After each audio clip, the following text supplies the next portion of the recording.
This is Make It Big, a podcast about all things e-commerce created by BigCommerce.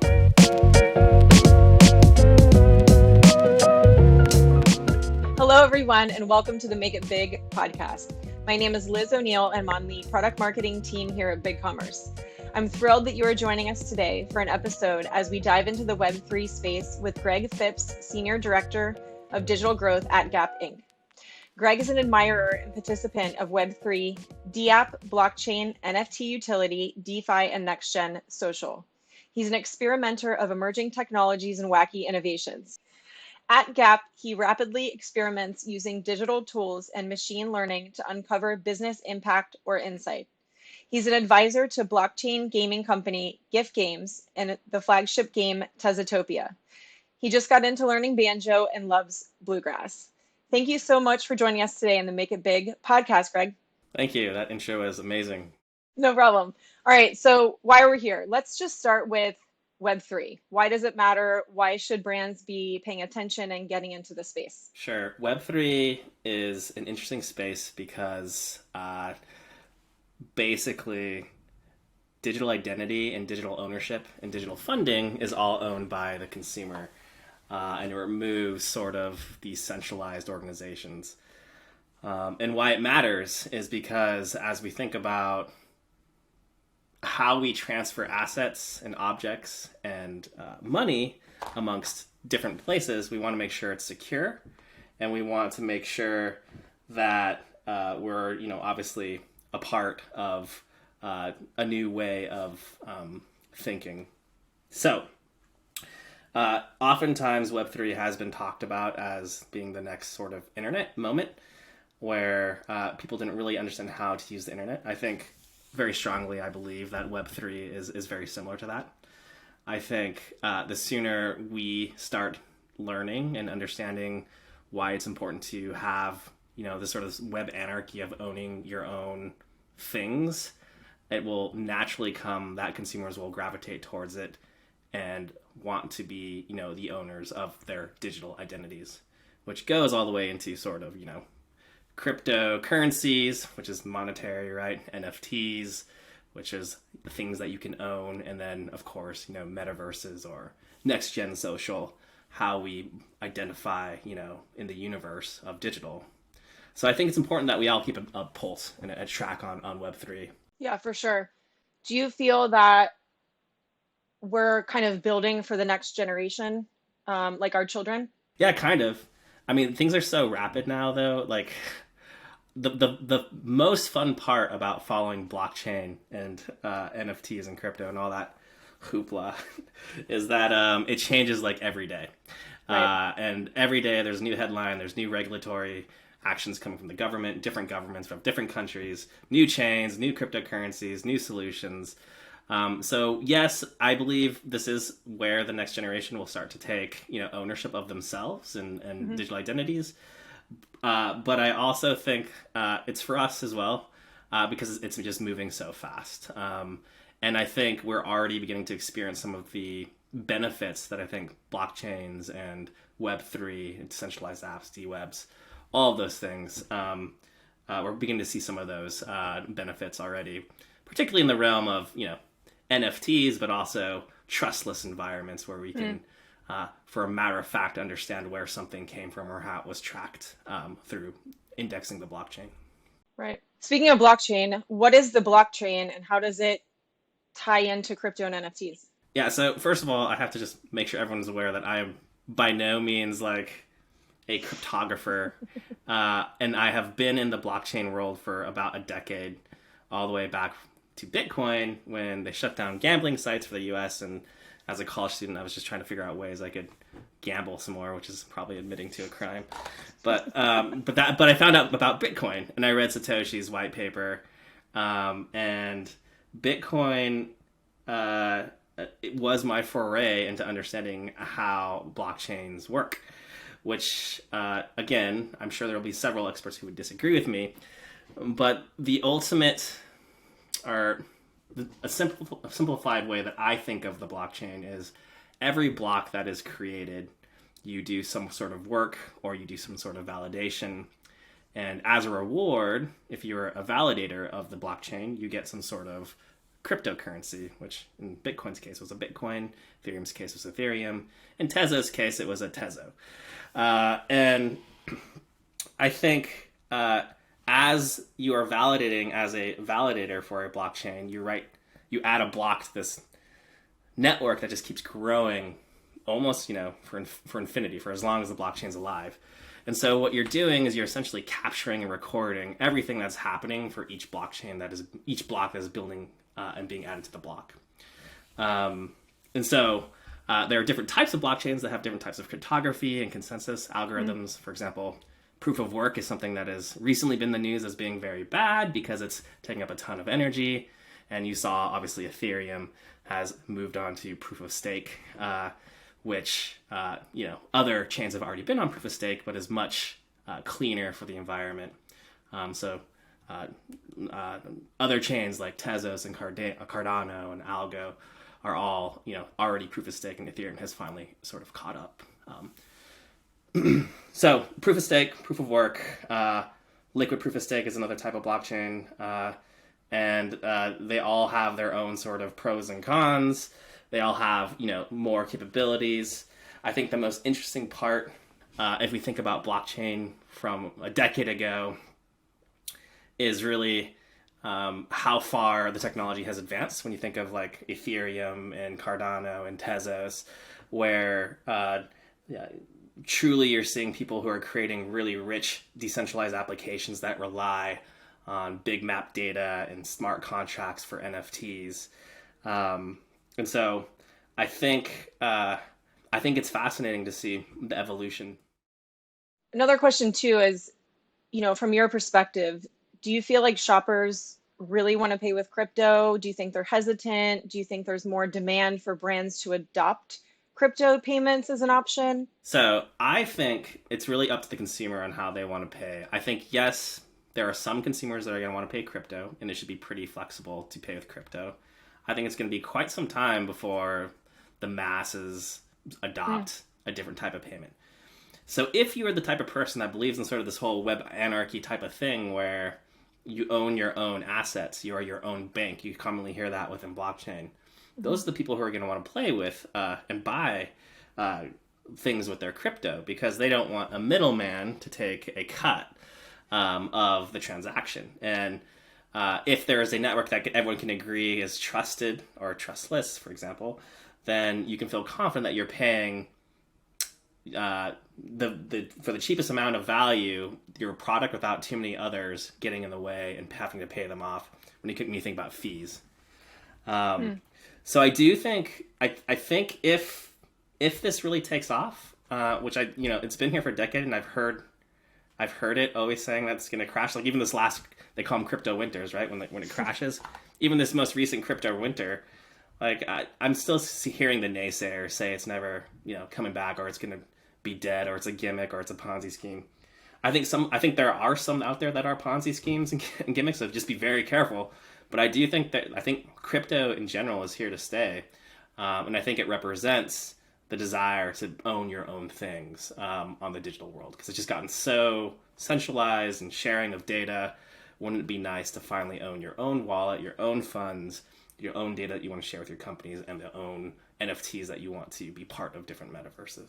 I was going to say, it's funny that you say it. So I learned a fun fact today, crypto winter, right? Like new Web3 term. I was just saying the crypto crash. So I guess to add on to that, even after the crypto winter, we're seeing big brands like Gucci and Alo Yoga and Tag and Balenciaga adopt even after. So like, I also feel like every single week or month, we are seeing these big brands that are adopting. So to kind of validate what you're saying, it is kind of the way things are trending. Granted, it's taken 10 years to get this far, but I also do think that, merchants or shoppers are looking for more payment options. And ironically, we came out with this global consumer report. It's like current and future trends that we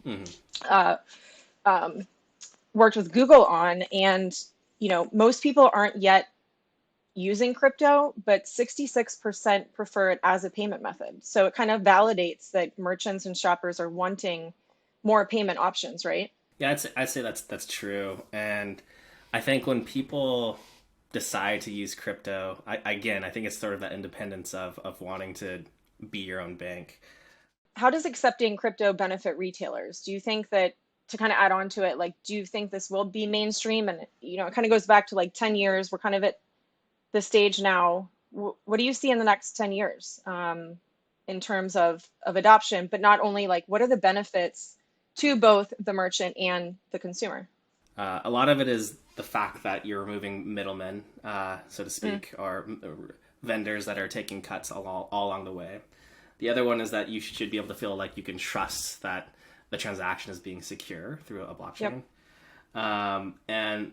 And then the people are just different all around the world, the regions. And people choose their blockchains like a racehorse, like, quite honestly, and they will never think of another blockchain because they've invested so much money into a blockchain, or they just believe that this one blockchain is the best. So you're going to see that people prefer to pay with the crypto from their blockchain. And then the last thing is, I'd say, the interesting and the cool thing about cryptocurrency is the ability to basically exchange that all across the world without any sort of fees too. So, if I had family in another country when they were struggling, I could zap them some crypto, and perhaps then they could use. Retailers should be able to accept that type of crypto, which is another thing that multiple retailers are probably trying to explore. Yep. The other thing is, by getting into crypto, their concerns for big brands should be, all the legal aspects, regulatory. But the cool thing is the risks that they're taking should be really fun to perform, the experiments. And so what does it mean to hold on to, DAOs, decentralized autonomous organization tokens? How is that different from stocks? I mean, clearly everyone has answers on that. And also NFTs, like, how are we learning about what we can code into smart contracts as business logic? Can we forever and permanently have royalties for that Gucci handbag that gets traded on eBay over and over again, or the NFT of the digital twin of the Gucci handbag over and over again? Wouldn't it be nice that in code you're constantly getting a kickback to the mothership, to the mother company, and not something that's happening on the side between two players? And so that's another a place that companies are honestly looking into and experimenting with. That's interesting. All right, so let's dive into NFTs, non-fungible tokens. What the heck are these things, and how do they play a part in crypto? And I will caveat this with, I picked up my son from school today, and I was hanging out with him, or took his friends home from school today and picked him up, and I said that I was recording a Web3 podcast, and he's like, what the heck is Web3? And I was like, oh, crypto, metaverse, NFTs. And one of the kids is like, I thought NFTs were dead. And I was like, wow, no, but thank you for that. I'll be talking about that more. So we'd just love to hear your perspective on NFTs. Well, NFTs, they stand for non-fungible tokens, which just means that you can't, like a Bitcoin, you can exchange for another Bitcoin. They're fungible. NFTs just represents that you have a token that can't be exchanged equally for another. But what it has been turned to in mainstream is basically a JPEG or a picture attached in smart contract to a series of digits that we have now called an NFT.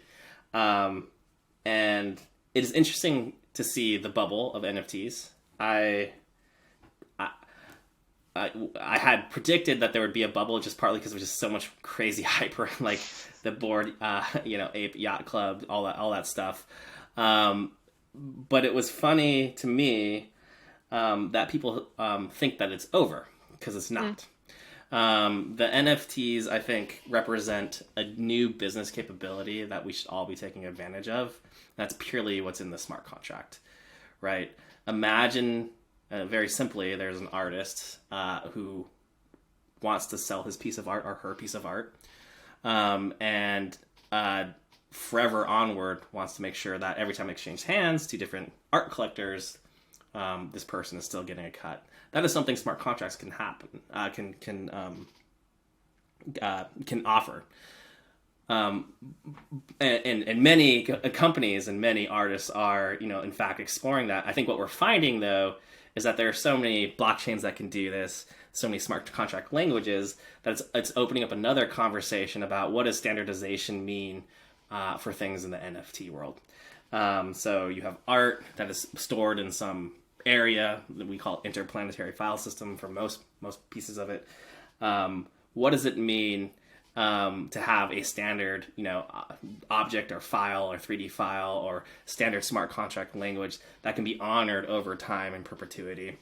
And then what happens if those things need to break for whatever reason? What a business deal goes sour? What happens if we need to put a pause to some of these smart contracts? I think all those things are coming to light as companies are starting to not force, but make this a little more mainstream for our users.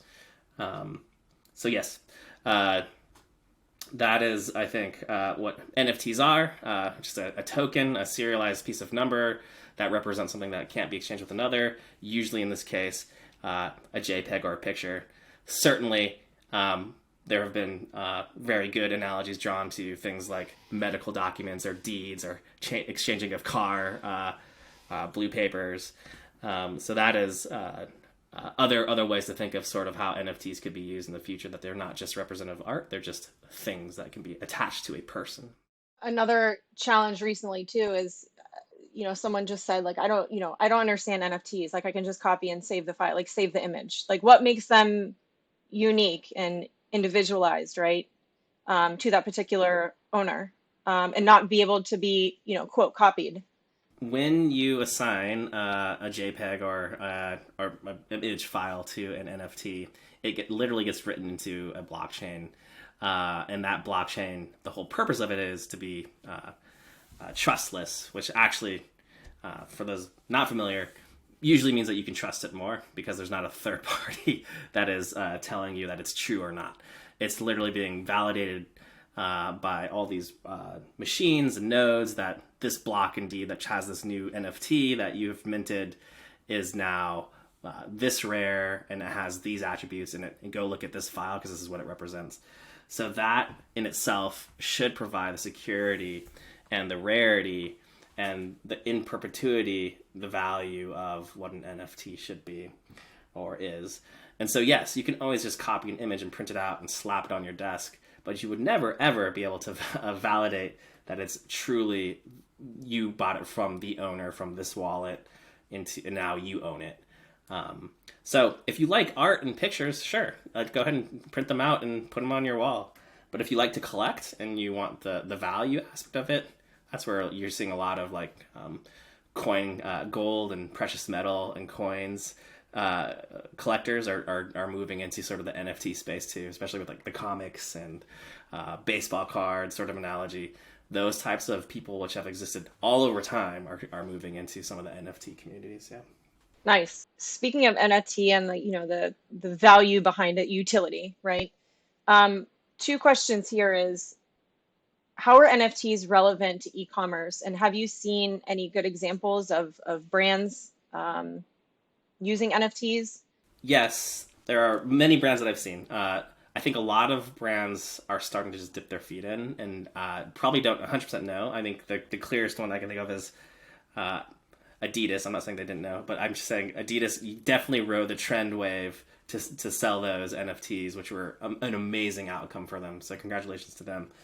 But my hope is, and what we're starting to see with companies like Starbucks and others and Disney, are a little bit more representing sort of things that you own and loyalty tokens and token gating, which is another term that's starting to come out, where by owning certain NFTs, you have access to certain things in real life or on the websites, or even in your metaverse.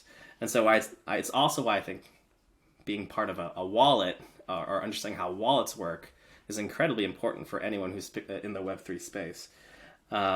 Because I think those have the most opportunity to convert, or the products there to convert someone from being, a normal customer to someone who understands what Web3 is about.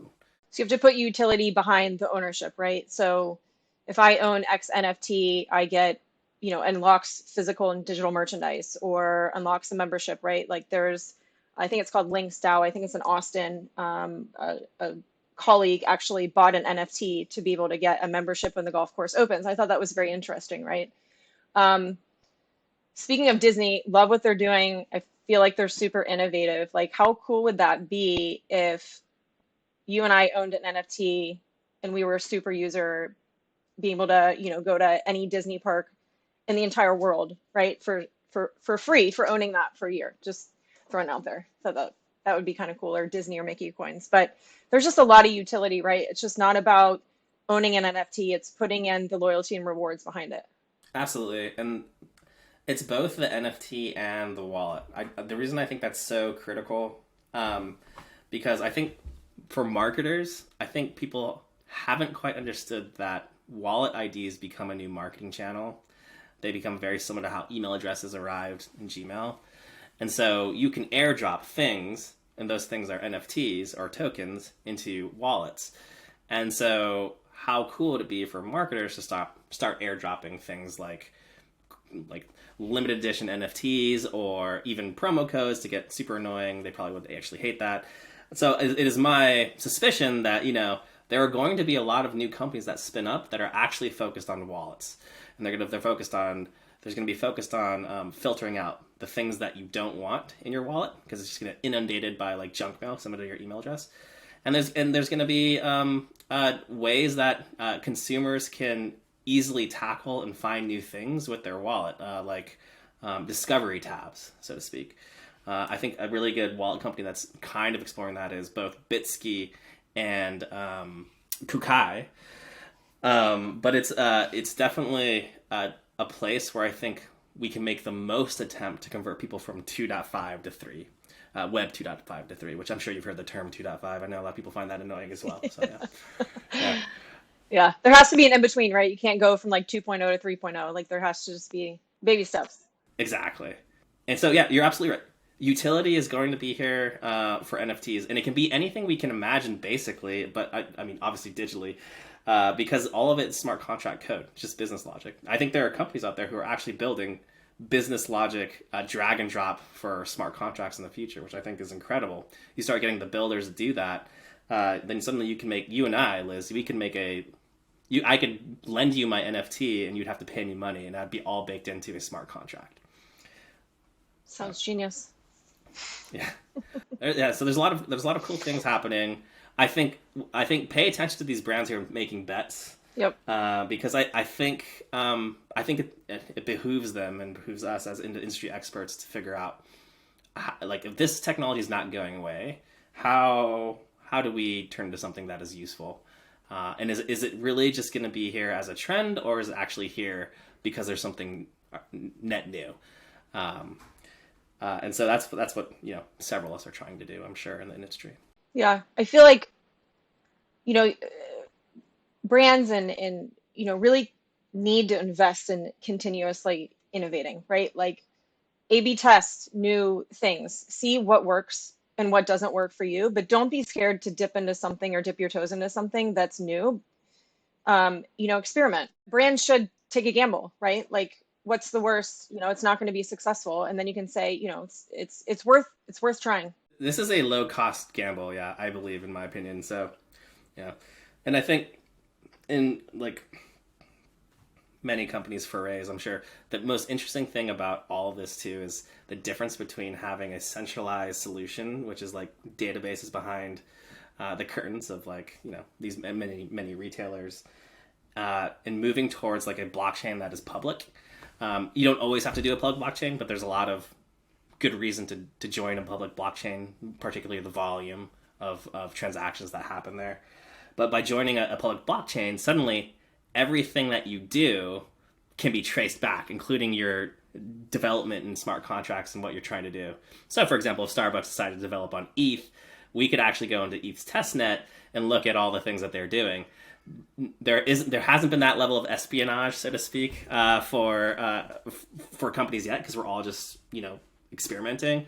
But you technically can find out every transaction Starbucks has ever made by indexing the blockchain and learning about your competitor's business.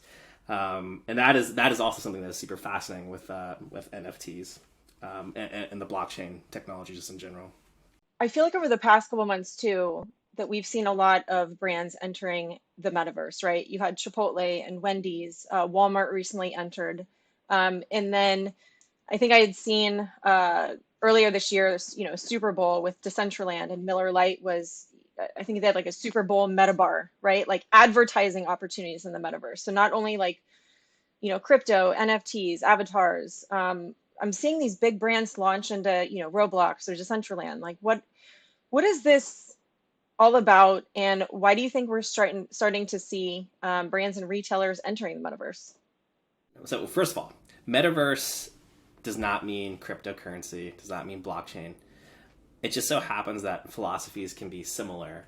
And the philosophies that I'm speaking of very specifically is the idea that on a blockchain, you own a wallet, it becomes your digital identity, and you can trust or trustless, for example. You can move in between different decentralized applications, plug in your wallet, and all your stuff is there. And I think the idea of a metaverse isn't just the whole 3D virtual worlds, these new digital customer experiences. I think that's a big part of it. I think really the metaverse is defined as stitching your digital identity between different multiple metaverses or applications. So imagine buying something at Hugo and getting your NFT, but then logging into Disney and being able to see whatever, NFTs being honored.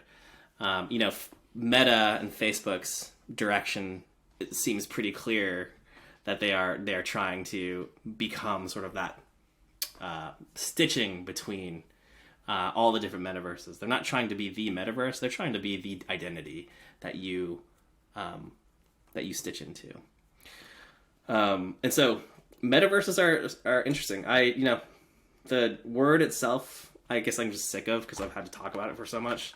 So I have been trying to call it next gen social or next gen digital experiences, but truthfully, everyone understands when you say metaverse what we're kind of talking about.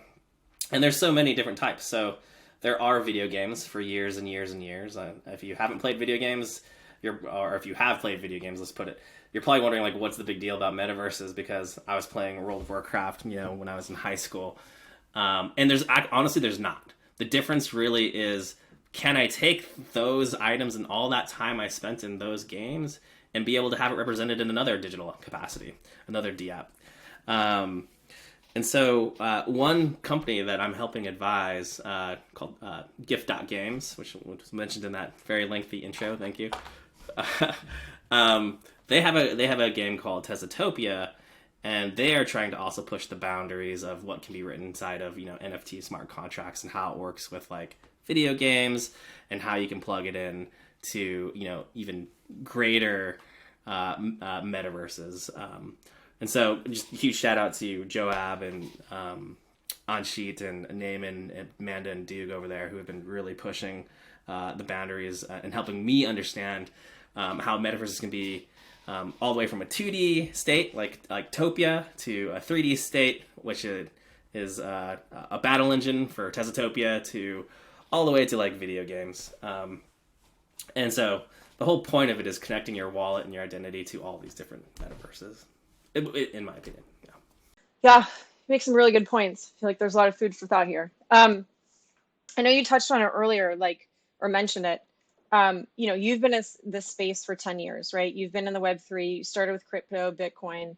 I think that there's a lack of education for brands entering the space. I think there's a lot of fear.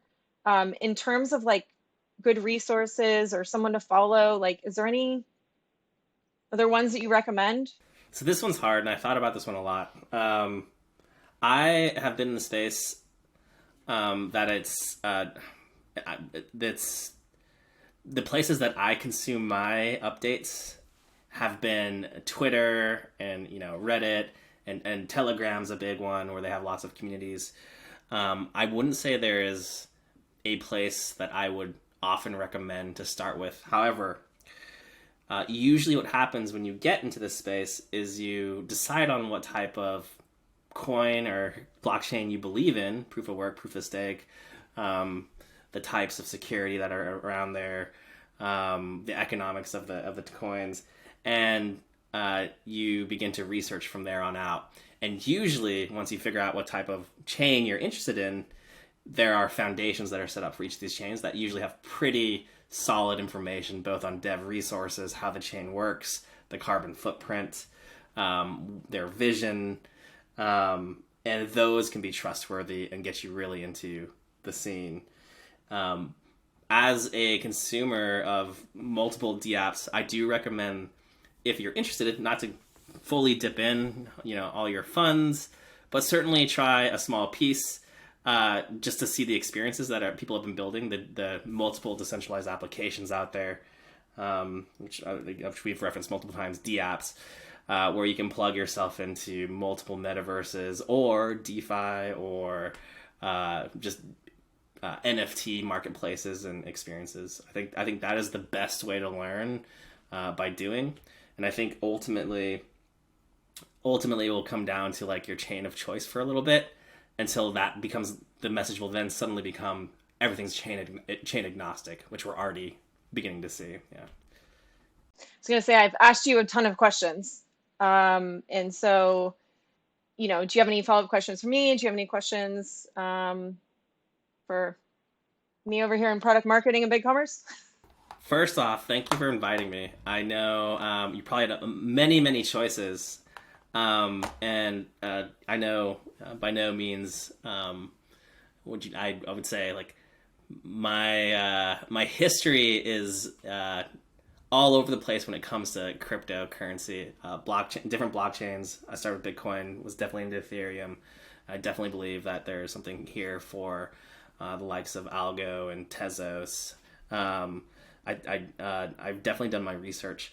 So I wanted to first off just thank you for letting me share some of my experiences and how I have also helped the many communities within all the blockchain subforums and forums. And then second, I'm just super curious, what is BigCommerce doing in this space? Because I know you and I have known each other, but not in the capacity of both of us being into nerdy Web3 topics. Yeah, that's a great question. Gosh, but how long have we known each other now? Like six years, going back to like Shop Talk 2015 or 16. Been a long time. Yeah, great question. We actually, Web3 is still new. I think not only to the company, but to our merchants. I think they're kind of like at a 2.2, if that's fair to say. So we are making, we do have some Web3 initiatives. We actually just launched our crypto payments with BitPay and coin payments a couple weeks ago. We do have another one coming up soon as well, and that's crypto.com. So hopefully that'll be complete by the end of the year. In terms of NFTs, we have a couple of initiatives with Ethos, Thread NFT, and NIFMint, which is going to be launching soon. Currently, we have two strategic partnerships in the NFT space. First and foremost, it's Thread NFT. They actually launched and are at Marketplace about a month ago. What I love about them is they use the Polygon blockchain, so it's making all NFTs eco-friendly. And one cool, unique feature to them is merchants can link their NFTs, kind of going back to the utility aspect. They can link their NFTs to product pages on BigCommerce merchant storefront to enable that token gating, which we talked about earlier. And also something really cool is shoppers don't need a wallet to purchase an NFT. So I think we're starting to see a little bit more of that, what kind of brings in the 2.0 to 3.0. Ethos is helping brands safely and securely enter Web3 by making a frictionless path to purchase and having that real utility token gating. So love working with them. And then we do have NIFMint. Currently, their app is in build 2. So yeah, a lot of exciting things. And we are having conversations with a couple of metaverses, but definitely open to have conversations with more. I think it's super interesting space, and we should be innovating for our merchants, and that's what we're trying to do. So super excited, passionate about Web3. This was fantastic. Thank you so much for joining, Greg. For those who might want to learn more or connect with you, what's the best way to do so? Yeah, LinkedIn. Connect me on LinkedIn. I like to talk about all that stuff all day long. I talk about it with my brother, with my family, with my friends. They hate it now. That's just been drilled into their brain that I'm that guy. They always send me clips of like South Park of like the NFT stuff and like, you just did that, didn't you? And I was like, yeah, basically. But it's good. Yeah, LinkedIn is the place to hit me up. Excellent. Thank you again to the knowledgeable Greg Phipps, and thank you to our listeners. You can also check out the episode description for more of our crypto resources, including some helpful infographics and articles. To hear more insights and advice from our e-commerce experts, please make sure to follow our Make It Big podcast and stay up to date with the latest episode. So long. Thank you.